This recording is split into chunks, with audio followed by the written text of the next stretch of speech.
So what up guys, race day here at Barangay Calasagyan, Brooks Point, Palawan. So yun, pupunta tayo ng racetrack para mag-track read dahil di pa tayo nakakaikot sa racetrack na to. So yan, ang kasama natin si Daryl Payawan. Salamat nga pala kay Daryl sa pag-assist sa atin kahit na hindi maganda yung naging result. So yun, ngayon ay papunta na tayo sa starting gate para mag-practice.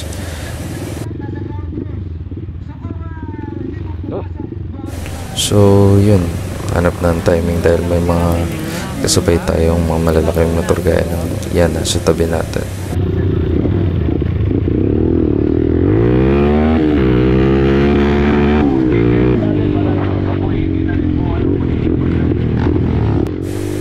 So, eto na yung second lap ko sa racetrack. Hindi ko na naisama yung first lap kasi nga puro naman rolling lang yun. Dahil nga nagbabasa tayo ng racetrack kung saan may mga pangit na daanan dahil may mga part na loose at may mga part din na compact. Yan, maraming kalat-kalat na malalaking bato na ramdam natin pag tumama yung gulong natin. At yun, enjoy nyo na lang yung rest ng clip na to ng pag-track read natin.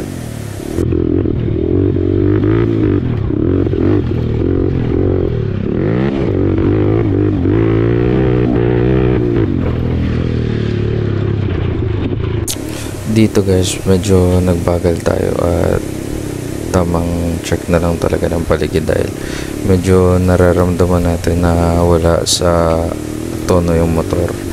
Pag nagpo-full throttle ako, pumupugak, kaya yun, sabi ko sa sarili ko, ipapacheck ko na lang muna.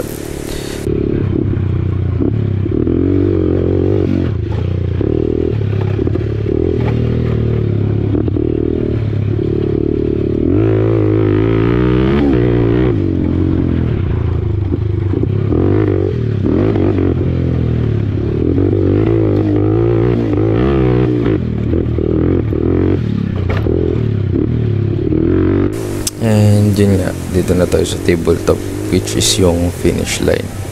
So balik na muna ako para kunin yung mga gamit namin para lumipat kami doon kila Kuya Ambin sa mag-aayos ng ating motor kung ano bang piyesa bibilhin o kung may kakalikutin lang sa carb natin.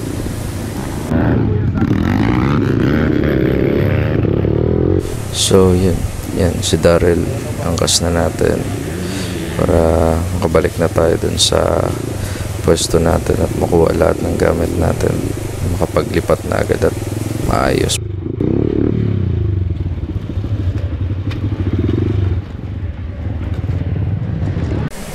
And yun nga, chinek na ni Kuya Ambin kung ano nga ba nangyari sa carburetor natin, kung bakit pag nagpo-full throttle nawawala at pumupugak, nawawala sa tono. Yan.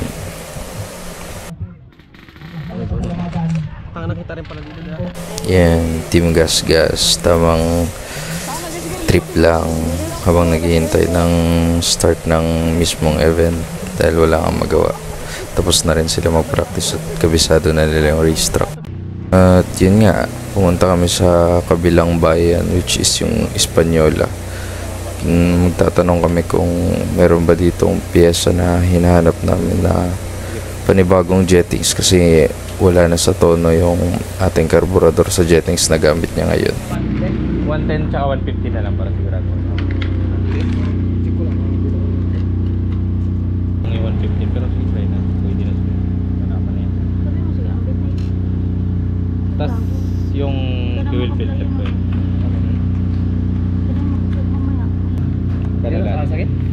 At pagkatapos nga natin bumili ng piyesa is yan, inayos na ulit ni Kuya Ambin. Ay! Sakit!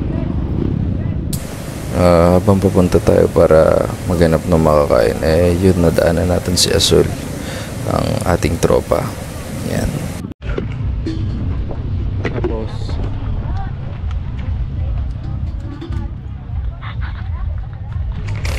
Yan, pag Pagkatapos namin kumain, tinest drive na rin pala ni Kiambin yung motor dahil pa-start na rin yung laro. And yun, mag-start na yung Moto 1 namin. So, dito na kami sa starting gate. Tamang picture muna. And si Daryl Payawan. At ito naman ang aking pinsan na si Jasper Papa.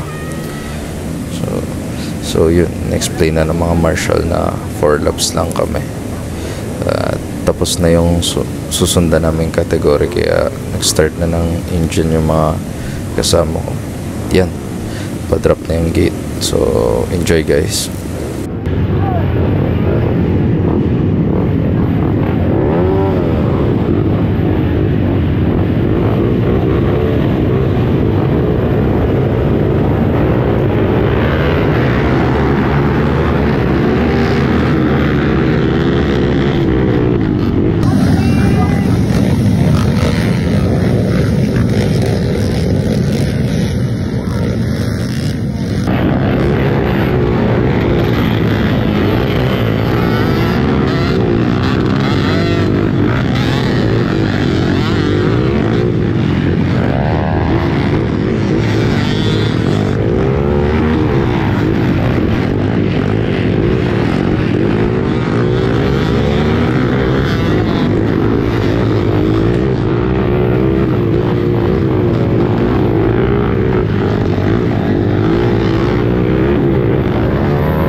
Yun, bad crash. Nagkamali tayo ng nalandingan dahil mas mabilis sa atin yung nasa likod natin. Yun, gusto nga pala magpasalamat sa mga medic na tumulong sa akin para madala ako sa ambulance at magamot yung mga sugat ko. Medyo nahilo din ako doon sa impact dahil medyo malakas nga yung pagkakabagsak ko. Hindi ako nakapagtukod mula sa ere hanggang sa baba, kaya sa helmet ko rumekta yung impact. Pero yun, awa ng Diyos, wala namang mangyaring masama, walang bali o kung ano man. Sadyang meron lang maliliit na galos at gasgas.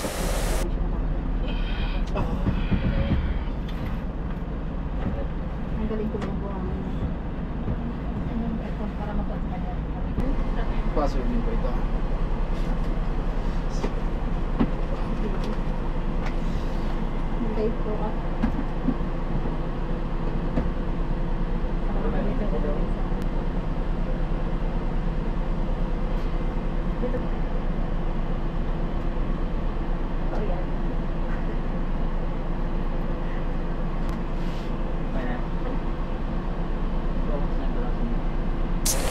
Yun, salamat din pala sa mga tropang nag-alala.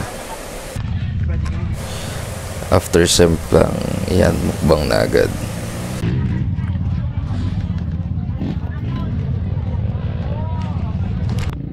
So, yan yung damage sa ating jersey.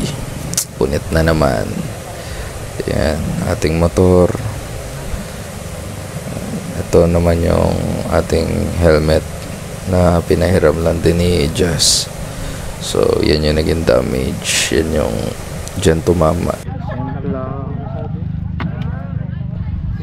Aking lipads.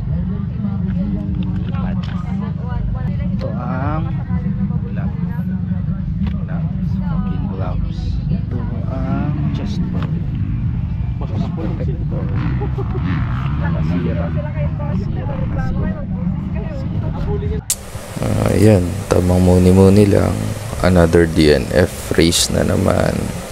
Hingang malalim. So, yan nga pala yung ating mga tama So sa lower part, sa may legs, meron pa talaga yan. Dun yung pinakamalaki, pero wala namang gas-gas. Pero merong malaking pasa. At yun, nag-decide nga kami na umuwi na dahil kinabukasan pa dapat yung Moto2, pero unfortunately di na nakatuloy dahil sa sobrang sakit ng katawan. So yun, bye!